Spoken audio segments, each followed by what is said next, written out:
Ever wondered how to paint metal that feels like it belongs on a savage orc war machine? No airbrush, just brushes, grit, inspired from the pages of an old White Dwarf. Let's bring that gritty Eavy Metal-style back to life. Hello and a warm welcome to Miniatures in Minutes. In the next minutes, you and I will find our inner selves in miniature painting. Enjoy the delicate scent of tea leaves releasing their comforting aromas into hot water.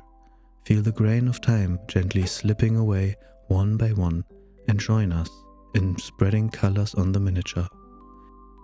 In minutes. I start with a base coat of Vallejo gunmetal, thinned down for 2 to 3 smooth coats. I paint all parts with gunmetal that would later be the dark and rusty metals. This forms the foundation for the dark and rusty steel tones.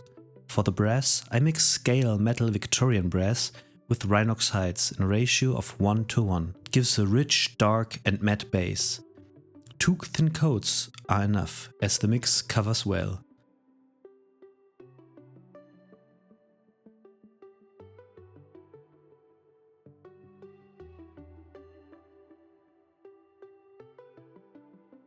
Once dry, I shade the metals with a slightly diluted contrast Black Templar. By thinning Black Templar down, the color is not as opaque since it just needs to darken the parts and run into the recesses for smooth shadows.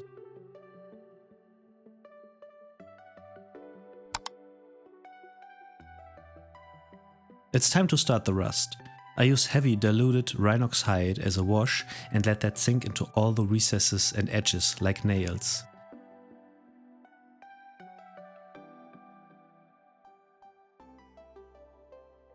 The brass needs a light touch-up to get a shiny mid-tone. For that, I use pure Victorian brass, of course thinned down, and paint everything that isn't in the shadows. I use a worn brush and dab thinned down Mournfang brown at the spots where I have already painted the Rhinox hide before. The brass gets some verdigris by mixing Zotac green and war flesh and letting this run into the recesses and the edges. If you have problems with painting the mixes for the recesses, just use some Lamian medium to thin it down properly and you will have no problems at all. I continue with the worn out brush by dabbing some Scrug brown to the areas where the rust is and give the rust the last touches with the light brown. The verdigris gets an highlight with Nurgling green. The silver metal gets highlighted with a mix of Vallejo silver and gunmetal.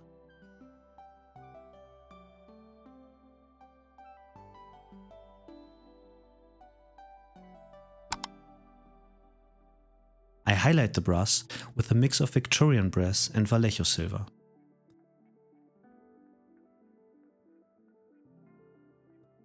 The last details, like bolts or ammo, I paint with scarlet blood, ivory and black.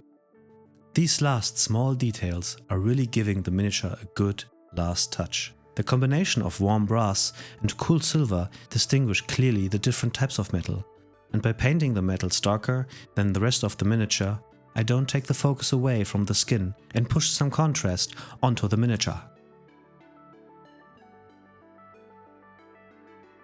Thank you for watching. If you want to support us without any costs, tell your friends and family about us.